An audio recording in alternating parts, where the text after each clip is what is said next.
हिंदी की वर्णमाला। अगर आप हमारे चैनल में पहली बार आए हो तो लाइक कीजिए, कमेंट कीजिए और शेयर कीजिए और सुनिए अंधार और ऐसे अंधार, ऐसे अंधार।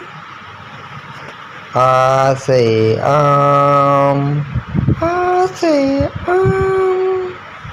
ई से इमली, ई से इमली। ई से ईख, ई से ईख। उल से उल्लू, ऊ से उल्लू। ऊ से ऊन, ऊ से ऊन।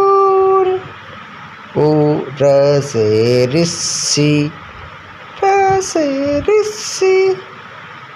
ए से एडी, ए से एडी। ए से यन्नक, ए से यन्नक।